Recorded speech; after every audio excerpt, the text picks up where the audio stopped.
Cuentos originales de los hermanos Grimm, con voz por Laura Malfoy. Tomo 1, parte 3. Prólogo. Cuando por una tormenta o por cualquier otra desgracia que el cielo envía se pierde una cosecha entera, nos parece bien que, incluso en pequeños setos o arbustos que están en el camino, se haya salvado un pequeño lugar y hayan permanecido de pie algunas espigas. Si el sol luce otra vez de forma favorable, crecen solitarias y sin necesidad de cuidados. Ninguna hoz prematura las ciega para los grandes graneros, pero al final del verano, cuando las espigas han madurado totalmente, llegan pobres manos que las buscan y, colocando espiga sobre espiga, atadas cuidadosamente y mucho más apreciadas que gavillas enteras, las llevan a casa y durante todo el invierno sirven de alimento y quizá de única semilla para el futuro. Lo mismo nos ha pasado a todos cuando hemos visto cómo de todo aquello que ha florecido en épocas tempranas no ha quedado nada. Incluso casi se ha perdido hasta su recuerdo, como entre el pueblo las canciones, leyendas y estos inocentes cuentos hogareños. Los asientos al lado de la chimenea, el lar de la cocina, las escaleras del desván, cuando todavía se celebraban los días de fiesta, los pastos y los bosques en calma, y sobre todo la fantasía no turbada, han salido los setos que los han puesto a salvo y los han transmitido de una época a otra. Quizá era este justamente el momento de coleccionar estos cuentos, ya que los que debían custodiarlos son cada vez más raros. Sin lugar a dudas, quienes todavía los conocen saben por lo general muchos, porque los hombres se les mueren a los cuentos. Pero no así los cuentos a los hombres. Pero la costumbre va desapareciendo poco a poco, como todos los asientos recónditos en las casas y jardines, que se perpetuaban desde el abuelo hasta el nieto, evitando el constante cambio de una pomposidad hueca que se parece a la risa con la que se habla de estos cuentos hogareños, que parece elegante y, sin embargo, cuesta bien poco. Allí donde todavía los hay, perviven de esa manera, sin pensar si son buenos o malos, poéticos o de mal gusto para gente juiciosa. Se los conoce y se los ama, porque precisamente así han sido recibidos y producen alegría sin tener un motivo expreso para ella. Así de maravillosa es la costumbre viva, y si algo tiene de común la poesía con todo lo eterno, es sin duda este hecho de sentirnos atraídos por ella frente a cualquier otro tipo de voluntad. Fácilmente se podrá apreciar que estos cuentos solo han prendido allí, donde hay una viva sensibilidad para la poesía o para la fantasía, no apagada por las equivocaciones de la vida. En este sentido, no queremos alabar aquí estos cuentos o defenderlos de una opinión totalmente contraria. Su simple existencia es suficiente para protegerlos. Todo lo que posee variedad y ha sido repetidamente causa de placer, ha emocionado o enseñado, lleva en sí su necesidad y ha venido precisamente de las fuentes eternas que actúan como el rocío sobre la vida, y aunque solo quede una gota conservada en una hoja, relucirá en las primeras horas de la aurora. Por ello, precisamente aquella pureza invade interiormente estas poesías, y por ella nos parecen los niños tan maravillosos y dichosos. Todos tienen los mismos ojos blanco-azulados y sin mácula, que ya no pueden hacerse más grandes, mientras que sus otros miembros son tiernos y débiles y todavía torpones para el trabajo en la tierra.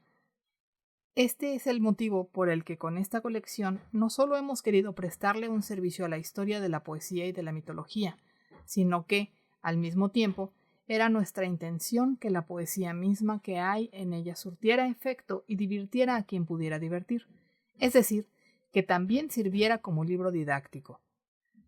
No buscamos para éste la pureza que se logra a través de una eliminación temerosa de lo que tiene relación con ciertos estados y situaciones que suceden todos los días y que no pueden permanecer ocultos en forma alguna, y por lo que se cae en el error rápidamente de que lo que aparece en un libro también es real en la vida. Buscamos la pureza de una narración sincera que no esconda reservadamente nada injusto. Por eso en esta nueva edición hemos borrado cuidadosamente toda expresión no adecuada para la infancia. Si a pesar de todo alguien objetara que esto o aquello pone en apuro a los padres y que les parece malsonante, de forma que no quisiera dar el libro a los niños, y quizá en algunos casos sea cierta esta preocupación, pueden hacer entonces, y de forma rápida, una selección. Sin embargo, en conjunto y para un carácter sano, es verdaderamente innecesaria. Nada mejor puede defendernos que la misma naturaleza, la cual ha dejado crecer estas flores y hojas con tal variedad de colores y de formas. Si a alguno no le son de utilidad por sus determinadas necesidades, no por ello puede exigir que deban ser coloreadas y cortadas de otra manera. O también, la lluvia y el rocío caen como un bien providencial para todo lo que hay sobre la tierra. El que no confía en colocar sus plantas para que sean regadas por ellos porque sean muy sensibles y puedan sufrir algún daño, sino que prefiere regarlas con agua templada en la habitación, no puede exigir que el rocío y la lluvia tengan que desaparecer.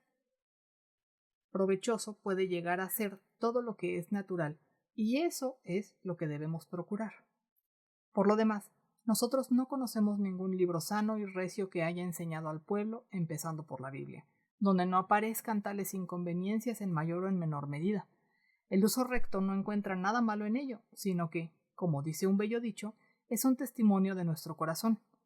Los niños interpretan sin miedo a las estrellas, mientras que otros, siguiendo la creencia popular, hieren con ello a los ángeles.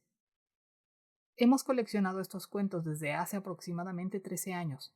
El primer tomo, que apareció en 1812, contiene en general lo que habíamos recogido poco a poco por transmisión oral en Hesse y en las zonas del Meno y Kinsing que pertenecen al condado de Hanau, del que nosotros procedemos.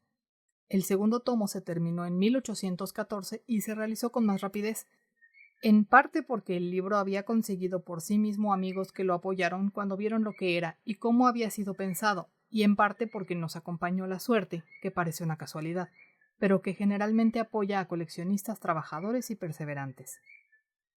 Cuando se acostumbra uno a observarlos, se tropieza con ellos con más frecuencia de lo que se cree, y esto ocurre sobre todo con las costumbres, características, sentencias y bromas del pueblo.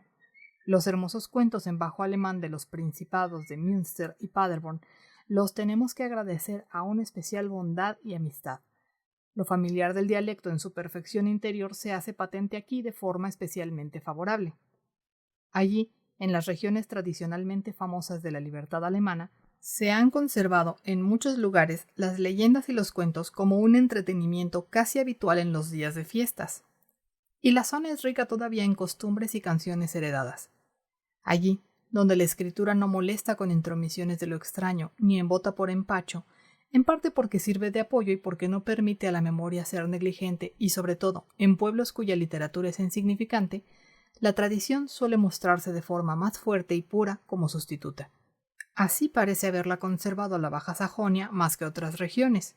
¿Qué colección más completa e internamente más rica hubiera sido posible en el siglo XV e incluso en el XVI, en la época de Hans Sachs o Fischart en Alemania?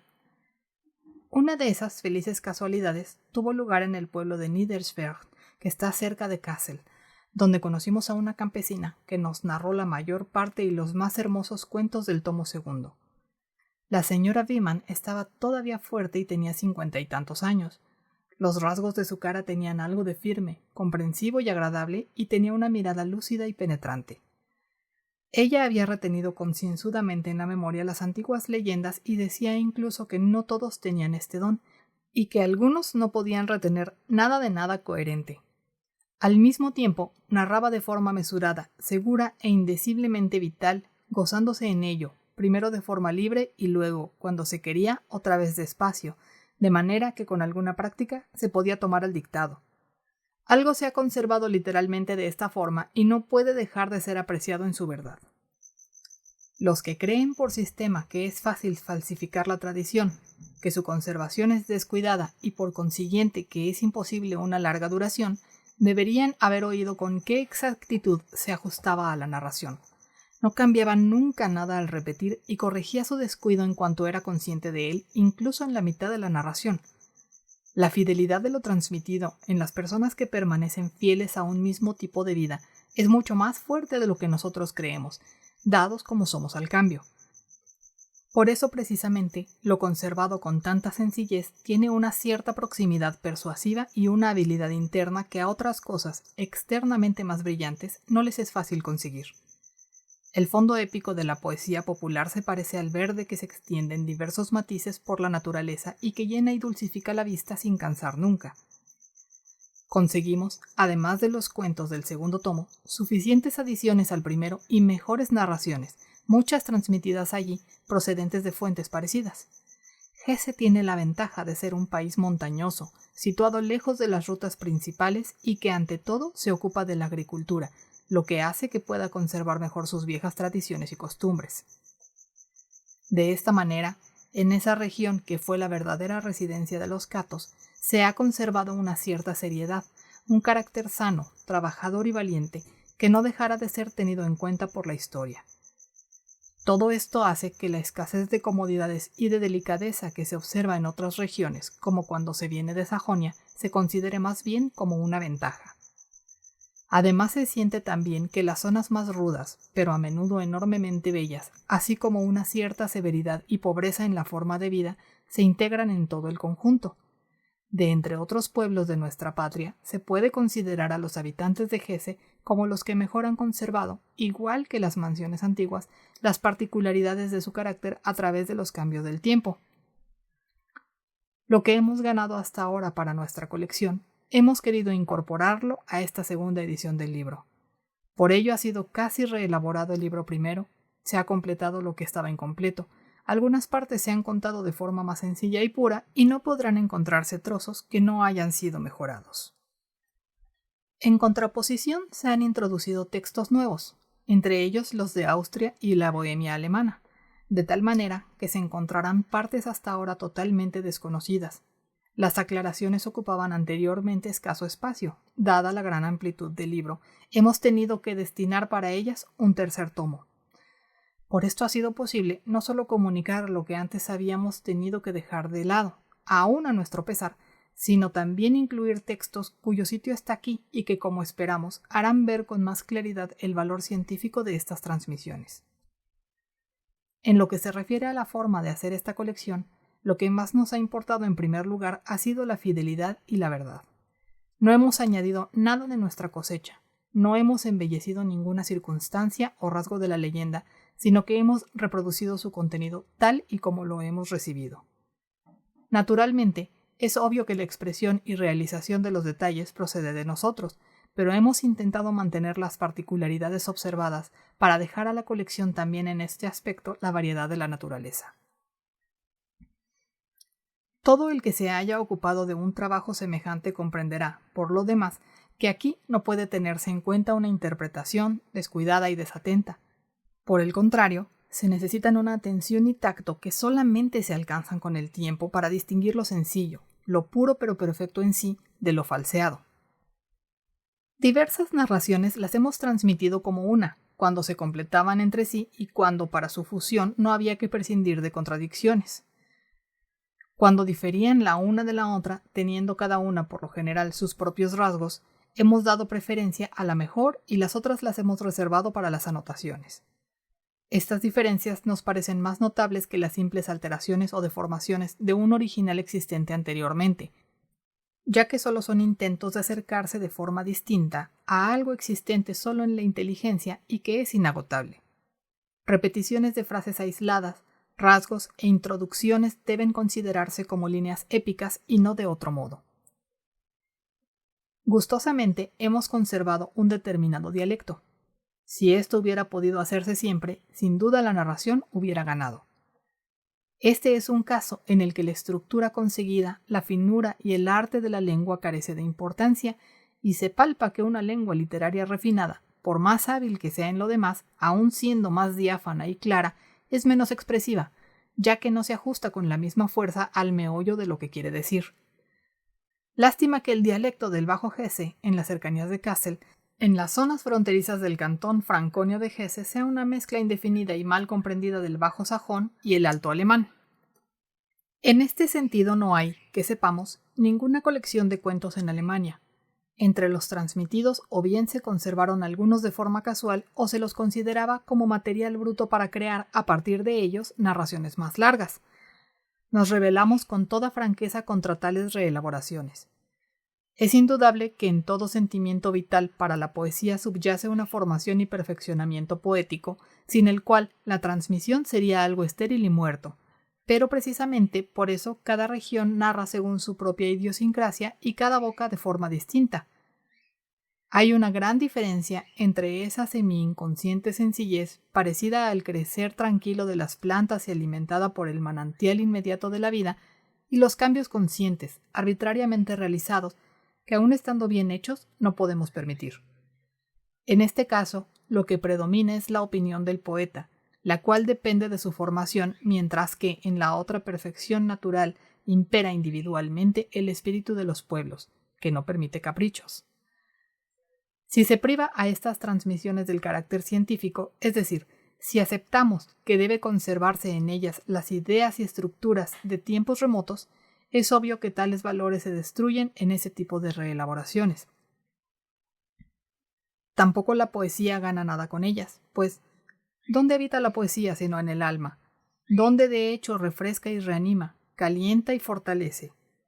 Pues bien, cada reelaboración de estas leyendas les roba su inocencia y pureza sin ostentación, arrancándolas del círculo al que pertenecen y donde siempre se las desea de forma no excesiva.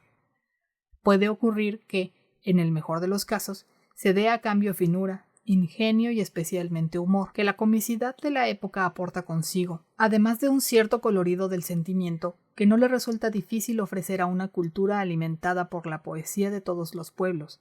Pero este don tiene más de sombra que de utilidad, piensa más en el oír y leer individual, a los que se ha acostumbrado nuestra época, y concentra y agudiza a cambio la irritación, ya que en el chiste nos cansa la repetición, mientras que lo perdurable es algo tranquilo, sosegado y puro.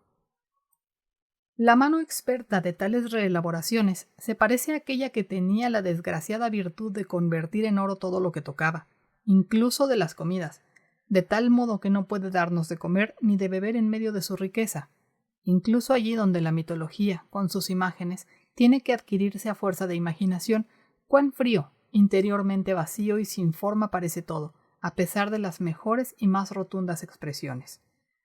Por lo demás, todo esto se dice contra las reelaboraciones que tienen la intención de mejorar y hacer más poéticos los cuentos, no contra la apropiación de una libre interpretación de los mismos, de poesía que pertenece plenamente a la época. Pues, ¿quién puede poner fronteras a la poesía? Hemos dejado el libro en manos generosas. Al mismo tiempo pensamos en la fuerza colmada de bienes que hay en ellas, y deseamos que este libro quede absolutamente fuera del alcance de aquellos que no permiten a los pobres y humildes las migajas de la poesía. Kassel, a 3 de julio de 1819. En esta tercera edición hemos incorporado un número de cuentos a la segunda parte, entre los que hay algunos que se distinguen por estar en dialecto suizo. De este modo se aproxima un poco más, en la medida de lo posible, a una colección completa.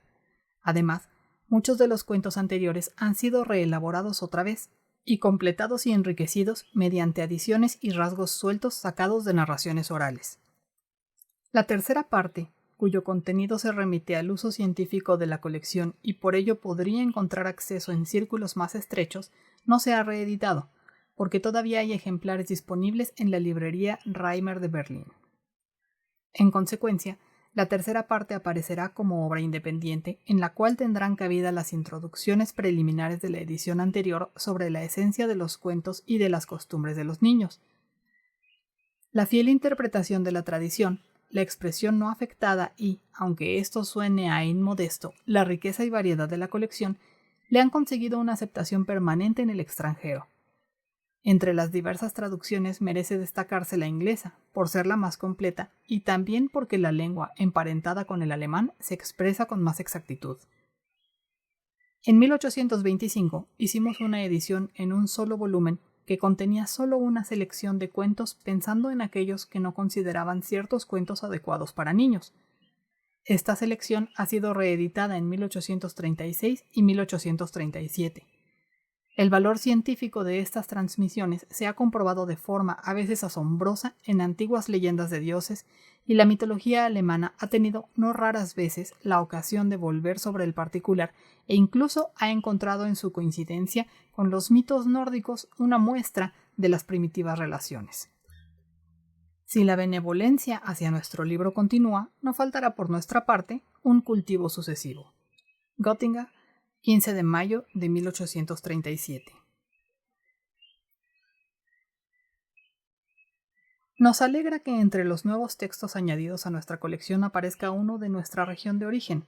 El hermoso cuento de El tiempo de la vida se lo contó un campesino de Schwerin a un amigo mío con el que, al aire libre, había iniciado una conversación. Como se ve, aún no ha desaparecido del todo la sabiduría en la calle. Kassel, 17 de septiembre de 1840. También la sexta edición se ha visto aumentada con nuevos cuentos y, en ciertos detalles, ha sido completada y mejorada. Todo el tiempo me he esforzado por incluir dichos y refranes típicos del pueblo a los que yo siempre presto atención, y quiero poner un ejemplo. El campesino, cuando quiere expresar que está contento con algo, dice: «Esto tengo yo que alabarlo por encima del verde trébol», y toma para ello la imagen del trébol bien crecido y que reverdece de nuevo, cuya vista le alegra el corazón. Ya poetas en alto alemán lo ensalzaban con este sentido. Hermannsdorf, en Silesia, 30 de septiembre de 1850. A la séptima edición se ha añadido un cuento del siglo XV y otros 3, tomados de tradición directa, suplen a unos cuantos que han sido eliminados, como ya se había hecho constar en la nueva edición del tercer tomo por ser de procedencia extranjera. Allí encontraron las citas bibliográficas que generalmente seguían a esto su lugar adecuado. Berlín, 23 de mayo de 1857.